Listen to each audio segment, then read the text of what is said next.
Happy Sunday. Hello, everybody, and welcome to We Are the Second District.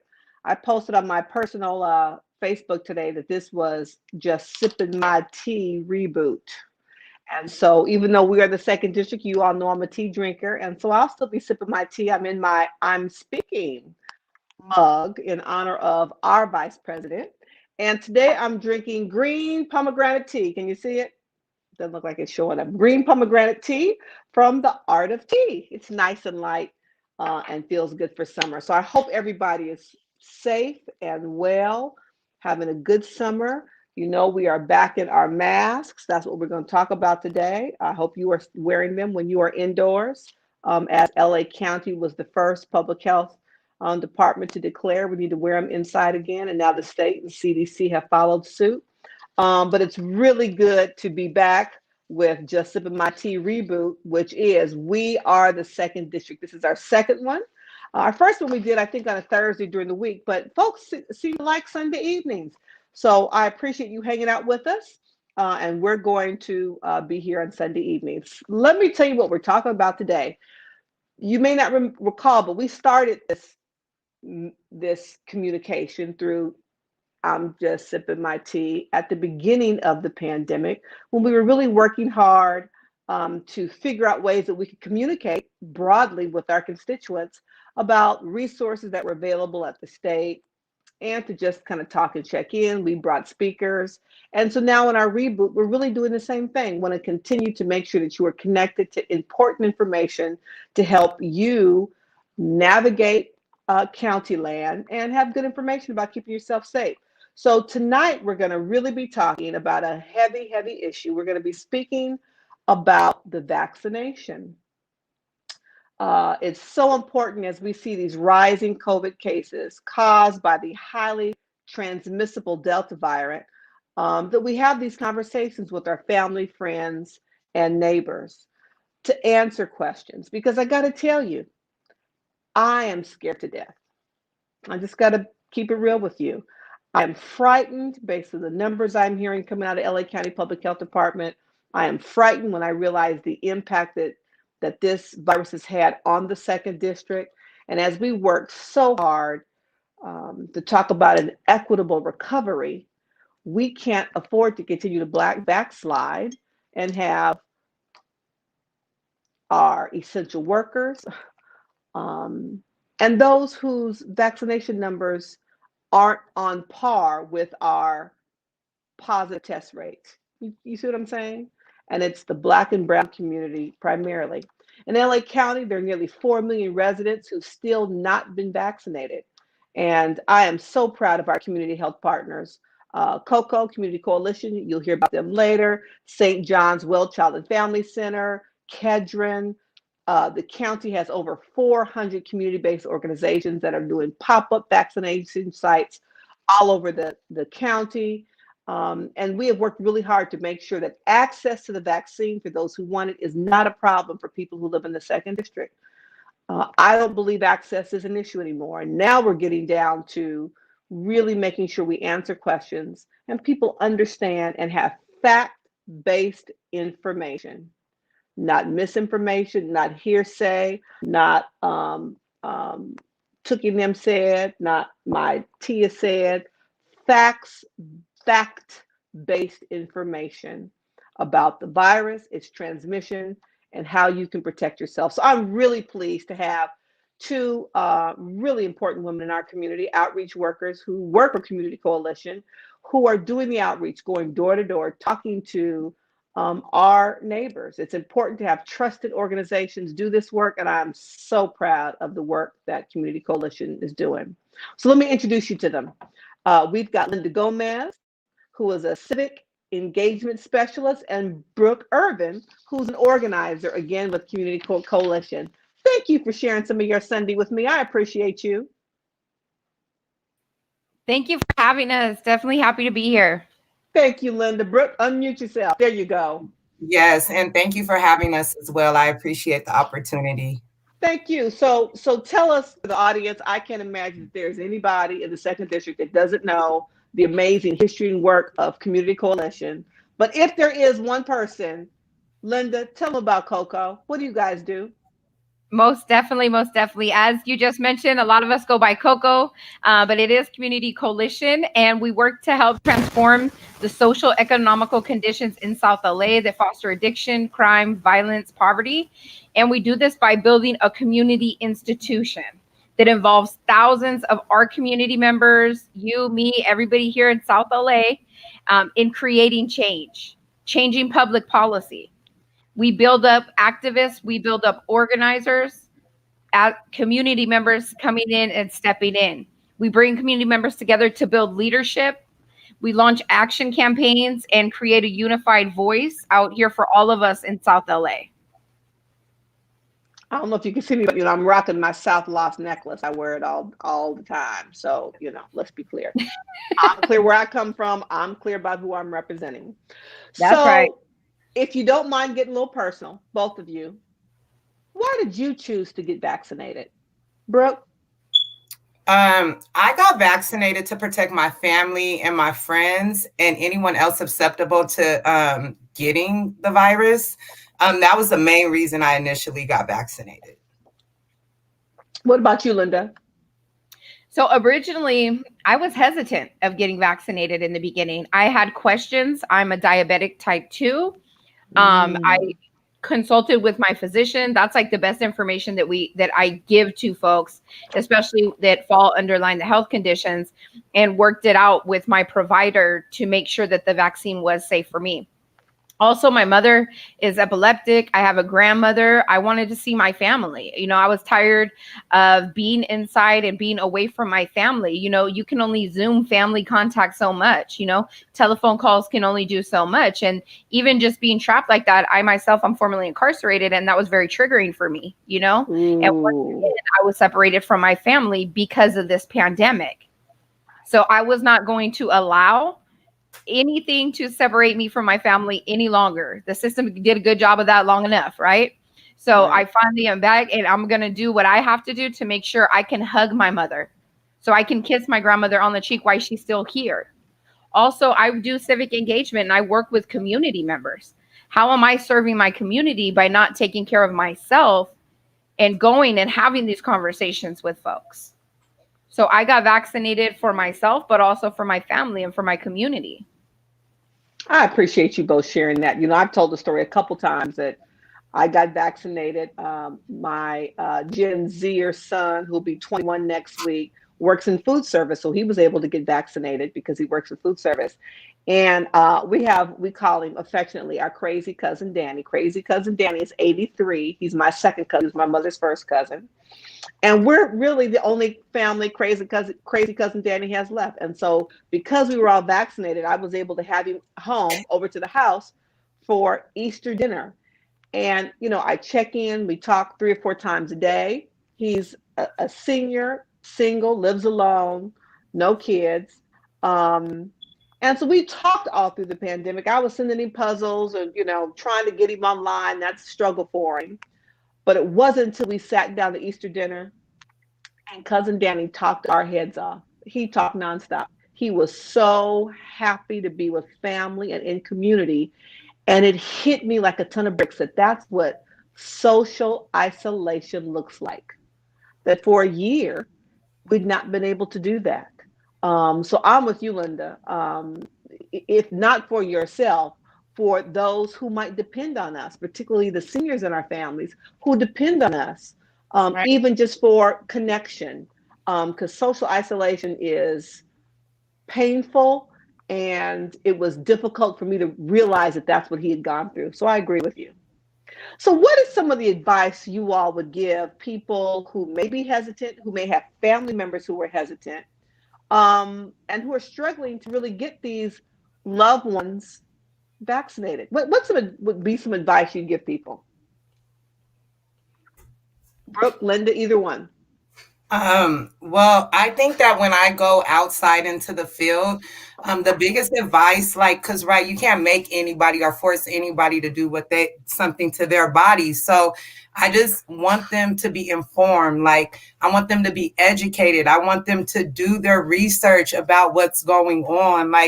Don't be blind. If you have questions or concerns, ask them. And I also think that like actually going back and answering those questions to the community and following up with community about those questions give them a lot of ease to go out and get the vaccination. And I think that's really what it comes down to, a lot of unanswered questions in the community. They don't have the answers to these questions. So definitely being informed, doing your research, and just asking questions and not being afraid to ask those questions. So yeah. So tell us, since you are doing outreach door to door, all that Coco does so beautifully, tell us some of the toughest questions you've heard. Because if you've heard them going door to door, I'm sure some of the people who are watching today have heard them as well. So what are some of the toughest questions? And then give us the answers, please. I need a cheat. I need an answer sheet. Right? We all need those answer sheets. We need them too going to the doors. Right. Well, the landscape changes on the questions. We get conspiracy theories. We get mistrust of the government. We get all of these things of why folks aren't. The biggest thing right now is definitely the Delta variant. You know, folks asking the question, why am I going to get vaccinated if folks are still getting sick? That's where the research aspect that Brooke was just talking about is so important. Because if folks looked into the numbers from it, they would find like, you know, not as many people are getting really sick as earlier on in the pandemic. This shows that the vaccines are preventing hospitalizations. You have to put on a respirator, death. You know, it's covering all of that. Even in the US alone, more than a quarter of all the new COVID cases are the Delta variant. So this has been coming up rapidly. You know, it's more easy to spread between people, and it's disproportionately affecting our communities here in South LA. You know, and with the Delta variant, yes, fully vaccinated people can get it, but we are well protected from a serious infection from this disease by being vaccinated. You know, and another thing that had came up was actually from one of my canvassers, Sarkeisha Brown, had a really good comeback. She was like, you know, when folks are hesitant about vaccines, she was like, so if you have cancer, you're going to get chemo, right? Are you going to ask the doctor what's in that chemo? Are you going to have a government theory of what's in that chemo? Or are you going to take it because that's what your body needs to fight off the cancer, to fight off the infection, to fight off the disease? The vaccine is very much just like that. You know, this pandemic is our cancer to our society right now. It's taking our folks out left and right. The vaccinations are the chemo for this. Doctors and scientists put this together, not governments, not other folks. It was scientists and doctors. You know, and so you know what putting in that. So why ask? You know, I said at the very beginning, you know, I talked about, you know, being the mother to a soon to be 21-year-old. And, you know, maybe I was a bad mom. It never occurred to me to ask this pediatrician what was in the measles, mumps, rubella, all those vaccines that, you know, we give our children. I had, you know, read about the smallpox. And I'm thrilled that I live in a time where modern medicine can help prevent some of those horrific diseases. Are you hearing? You know, I have begun to hear, ironically, people, you know, questioning whether our community has been disproportionately hit. And I'm like, you know, I don't know anyone who doesn't have a personal story. Either they had COVID themselves, a family, friend, or neighbor. I just don't know anybody at all that hasn't been impacted. And so, are you hearing people question whether or not they really think that our numbers are inflated and Black and brown people really haven't been disproportionately hit by this virus? I have not ran into that. That's like quite the opposite. That's why we're doing this vaccine work. You know, throughout the whole pandemic, there's been a lack of not only vaccines, but COVID-19 testing, access to vaccines, along with structural barriers. Like those are also hurting our vaccination rates in our communities. You know, COVID-19 cases, hospitalizations, deaths, they're spreading really rapidly amongst our low vaccinated folks. You know, I live right here off of 81st, New Hampshire. We had a line over at Christian Crenshaw Center when they were doing testing. None of them people I could tell were my neighbors. Our lines are flooded with folks from out of our area. It's like that at our vaccination sites. We did a vaccination site at Jesse Owens. It was the same thing. So for folks saying that we were not like, bruh, I was here, I seen it. That is not true. Like, and you'll hear the testimony from anybody that lives in South LA. Right, right. I was proud to partner with you all on the Jesse Owens pop-up site. And what was important about that site is because we knew that people were coming from other communities to the sites, you all did an amazing job doing outreach in the immediate area to make sure that people who lived in that community could get access to the vaccine. Because, you know, I felt my job as an agent of government representing the county, representing the second district. I heard loud and clear from people saying, look, you know, we can't get to it. There's other people coming into our community. Well, I think we have solved that problem. We've got the vaccine and testing sites everywhere. Now we just have to make sure folks come in. You know, you talked about fully vaccinated people actually testing positive, and that's true. You know, the reality of, you know, when the vaccines first came out, we heard the percentages, you know, 90 something, 80, 88%. And so from the very beginning, Dr. Fauci, Dr. Ferrer here local, everyone told us that the vaccines were not 100%. And so, like you said, I learned at my Board of Supervisors meeting last week, from between July 1st and July 13th, about 26% of those who tested positive had been vaccinated, and about 9% of the people who were hospitalized between July 1st and July 10th were people who had been vaccinated. You know, some of those may have only had the first shot if they're getting 2 shots, either Moderna or Pfizer. But again, like you said, if you get the virus, but you've been vaccinated, it increases the likelihood that you will have a serious case and be hospitalized. I will never ever forget those images we saw on the news of people ventilated. I will never forget the calls, really the desperate calls from Dr. Elaine Batchelor at King Jew Hospital when she was at maximum capacity, had gurneys out in the parking lot of King Drew, had converted the gift shop into a COVID room. We never want to get to a point again where our hospital infrastructure is under such a strain because our cases are so high. And so, you know, getting us vaccinated absolutely gets us here. Any advice, so you both have a mic. I'm gonna go to you first, Brooke. Get ready.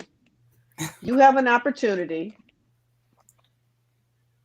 via this webcast to say things to people that in your heart of hearts you think about doing the work you do professionally every day. The fact that you all work for COCO lets me know you have a love for the community. COCO is a mission-driven organization, and so you wouldn't work there if you didn't believe. So this is your shot to say to people why you think it is so deeply important that they get vaccinated. So for me personally, I lost my grandfather during the pandemic. No, it wasn't due to coronavirus, but it was due to us not being able to get into the hospital to take proper care of him. You know what I mean? So it hits me deep. It hits home. So like, if you want to protect your loved ones, if you want to protect your family, the people around you, if you want to open up successfully the community, the city, the state, the country, like, so we're not passing on this virus to our folks and killing more of our people, like, get vaccinated. If you're afraid, educate yourself, come to COCO, ask questions. Like, you can walk into our doors and we will answer any questions that you guys have for us. Like, we'll get the research to you, but definitely get vaccinated. It's a difference between, like, this is a life and death situation. Like, this is a matter between life and death for folks. And I just encourage people to get the vaccination. And if you're skeptical, ask questions. Please, please ask questions and do research, because that's really what it's boiling down to right now. Just doing your research. But yes, I encourage you guys to get vaccinated for sure. I appreciate that, Brooke. Okay, Linda. I don't want to get vaccinated. I don't trust y'all. You're putting a macro chip in my arm. I don't believe it. As I've heard, it's got a 99% survival rate. Or here's one. I heard people got sick when they got the shot, and I can't afford to take time off work. Linda? Yeah, some folks have gotten sick when they got the shot but did not have to get hospitalized. They are not sitting on a respirator. They are not dead. So if you catch COVID-19, more than likely you will be on a respirator. You will be put in the hospital and can face possibly death. So maybe taking some time off to go get vaccinated might be the first step for that. But if you live in LA County alone, our COVID cases have increased 5 times within this last month. The Delta variant is not playing. It's not like before. We can slow the spread though. We wear masks even indoors. I know the mask mandate, our searches are the surge. There you go, right there. Wear your masks even indoors. Find a vaccine site. If you can't find one, we're going to be at your door and can assist you in making one. If not, you can go to myturn.ca.gov, find one that's close to you. We also have mobile vaccine sites if we need to come to your house, because we do want to serve our elderly community too. Not everybody can go. The cases, they're just increasing, especially rapidly over the last 2 weeks. The last time that we saw the cases rise this quickly was during the winter surge. So the cases are rising. Right now, if you have hesitancy, read up on it. With whatever you're looking for, whatever questions you have, read up on it. Because that's the best research you can do. I can come tell you anything. But if you research it and find it for yourself, you'll find all the facts that you need. Other folks, with like myself, I'm diabetic.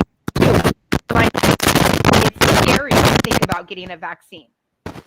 But it's even scarier to think about if I didn't get it and I caught COVID. So I worked directly with my primary doctor. And that's what I suggest other folks to do. If you have any health concerns, talk to your doctor. Your doctor is not government. Your doctor is not going to put a chip in you. Your doctor is going to work with you and find out what is the best scenario, what is the best way or best vaccine for Holly? What's the best vaccine for Brooke? They'll personalize it because that's your primary doctor. Right. So just research is the best thing, and really just looking at, we need to keep building the vaccine confidence and urging people to get vaccinated. So folks with other organizations, like on a broader level, like folks with organizations, folks that work in the church, folks that work in, like you said, food industry, schools, education. We need to keep building up the vaccine confidence, and urging folks to get vaccinated. So Nicole Vick just put a really good question. Can you hear me? Nicole Vick just put up a really good question. Put it back up, Lene. She says, how can people start the conversation if they're nervous about how to start? What should they say? So Nicole, I'm not supposed to just walk up to you and say, hey, Nicole, what's happening? Are you vaccinated? So if it's not like that, because that's the way I'm on these days. How would either of you, Brooke, Linda, suggest that people even start the conversation? How do we start? Go ahead, Brooke.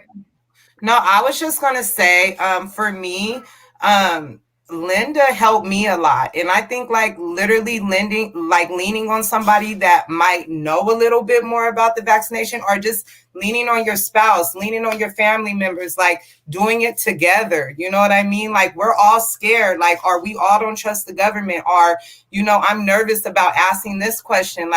Do you have somebody that's close to you, maybe that you can go in so you feel comfortable with asking these questions? I think that because I was nervous and skeptical too. There was so many people I had to turn to and ask questions, with Linda being one of them. You know what I mean? And it is a scary thing. But definitely having the support of Community Coalition, my friends and my family, to be able to go to when I was having those concerns was a big help for me. So yeah, definitely leaning towards people, family and friends. And what else are people talking about? I don't talk about anything else with anybody but COVID. And people, mad because we have to put the mask back on. So, Nicole, it's the first thing that comes up in conversation and, we don't want to go back where we have to shut down again. I just got back to the hair salon. I'm not trying to have COVID hair another year because that was rough. Yes. Um, and so we all have to figure out our way because the way I say it is not going to be the way Brooke or Linda or Nicole is going to say it. We all have to find our own way to raise the issue. But I think we have to find the way to just ask people who are close to us because I think we would all be probably horribly surprised at the number of people in our immediate circle that we probably assume are vaccinated and are not. So I think we have got to ask the question routinely, just catching up with people. Hey, how you doing? Where you been? You getting the kids getting ready for school? Are you vaccinated? Because that's my fear. I am so deeply concerned about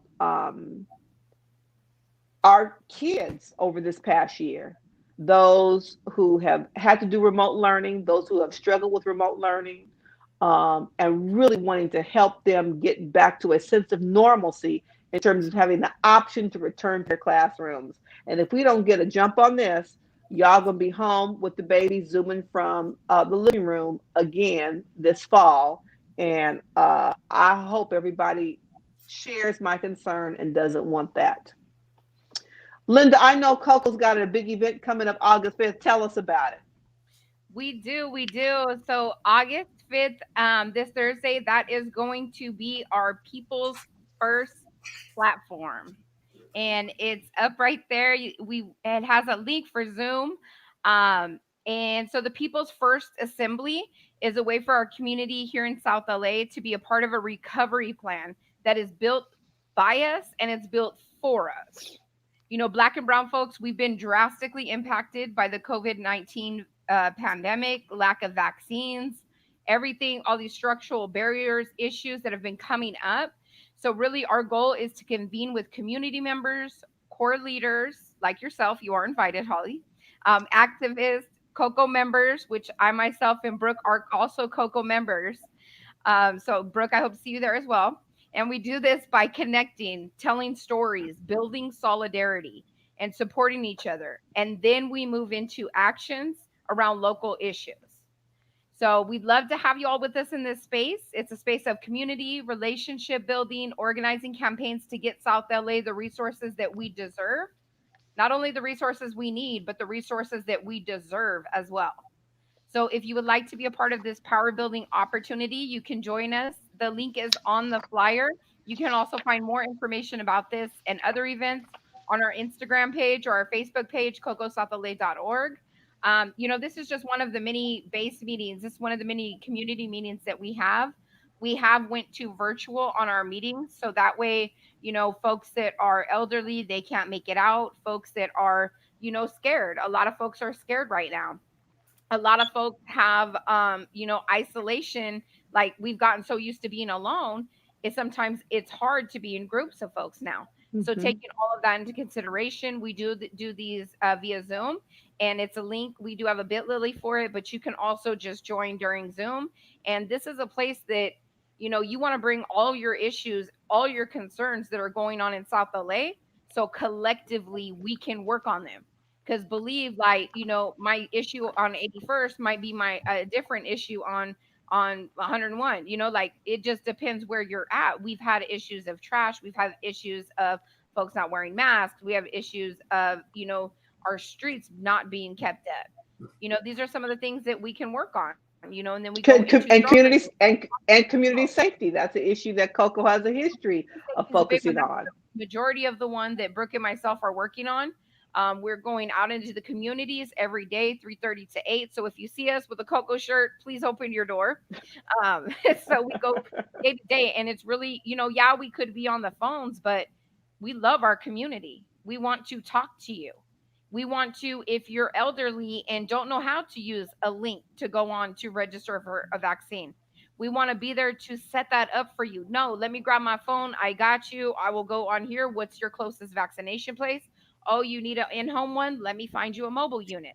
And we literally sign up and do the vaccines in real time with folks. We give them a reminder card. Brooke is our follow up organizer. She then, the day before their vaccine, calls them. Hey, Holly, remember we scheduled an appointment for you at Jesse Owens? Remember, tomorrow it's at 9 o'clock. Hope to see you there. So it's community, the way that we're doing it and answering those questions. We come with packets like COVID-19 packets with information on COVID-19, mythbuster sheets, with every question from, is this government related, or am I putting COVID in my body by getting the vaccine? All of these things are real concerns by folks, because the media plays a good job of that one person that was vaccinated got the Delta variant. That one That person, part. but they Right. don't That part. the numbers of all of our community members that are vaccinated that didn't, or got Right. it and didn't have to be hospitalized. Our media Right. does a very good job, in the USA does a good job of putting out all those like stories and coverage.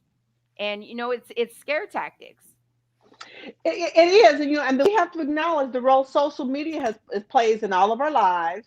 And I say all the time, I'm on social media like everybody else, but I don't know those people. So why am I gonna, because you're on social media and you post something, that to assume that you're an expert, as opposed to talking to my doctor, like you said, Linda, or talking to a trusted organization that I have history with, as opposed to somebody invisible who's posting something on social media that I have no way of knowing their level of expertise or whether it's true or not.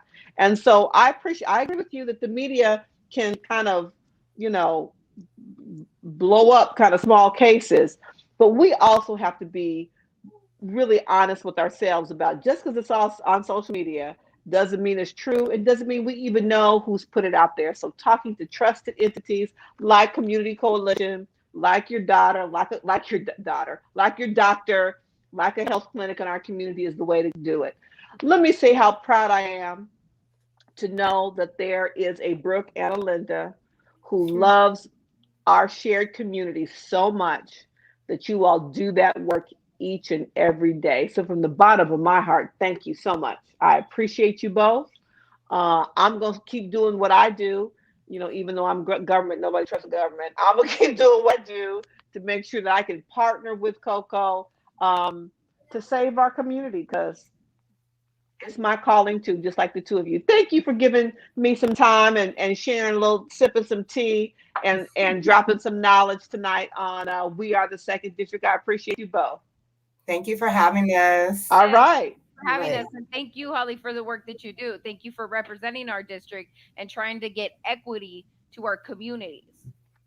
Thank you, And Linda. I appreciate that.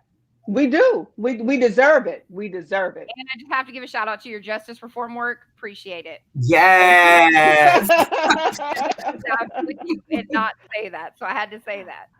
Thank you. I appreciate that. Thank you, guys. I appreciate you. Thank That was you. really powerful. We'll probably have them back, at some point to get updates. Hopefully, they will make some progress and put a dent in the too high a percentage of Black and Brown people in South LA, all over LA County, that have not yet made the decision to get vaccinated. Let me just touch very briefly before I let you go to enjoy the rest of your Sunday evening about some other things that we're doing in the second district. What are we, 7, 8 months in now? Time flies when you are having a blast, and we are working hard each and every day on your behalf. Since we had our last second district discussion, I'm proud to share that we passed a really powerful, important motion for all of LA County. We're going to pilot a guaranteed basic income program. If you've never heard of it, Google guaranteed basic income. It's a wonderful program that was piloted in Stockton by former Mayor Michael Tubbs, my good friend. Um, and basically, the name says it all. It's a guaranteed basic income. We know that so many of our unhoused brothers and sisters simply can't afford the rent. We know how hard it was for so many community organizations, including COCO, who continue to fight for a living wage. We know how hard it was to the fight for 15. So many community-based organizations, labor unions, elected leaders fought for that.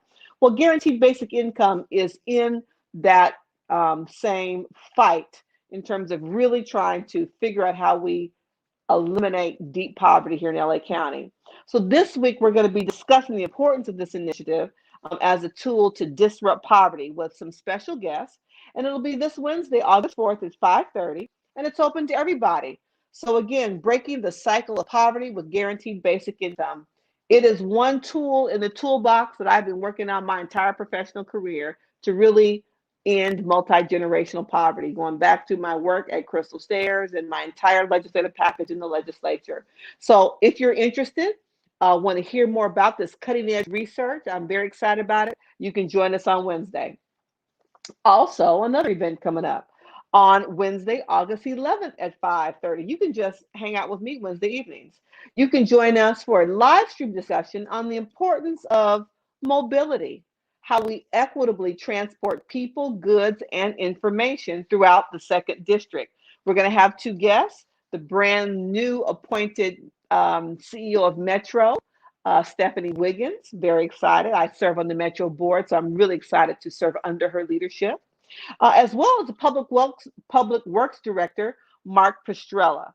For more information about the community discussions I shared and the latest updates from our office, please visit our website. We work really hard to make it dynamic and fresh and chock full of information, and it's mitchell.lacounty.gov, or you can always call the office because we are answering the phones, 213-974-2222. Go to the website, call the office. On the streamer through the whole session tonight, we were listing the Vaccinate LA website. You heard Coco give the state website where you can go on to get information about where a vaccination site is close to you. Again, if you can't get out, if you know someone who needs to have the vaccine brought to their home, we are making that happen too, I'm proud to say. It was great sipping a little tea with you because we are the second district. I appreciate you hanging out with me on a Sunday. Everybody stay safe and we'll talk again soon. Take care and stay safe.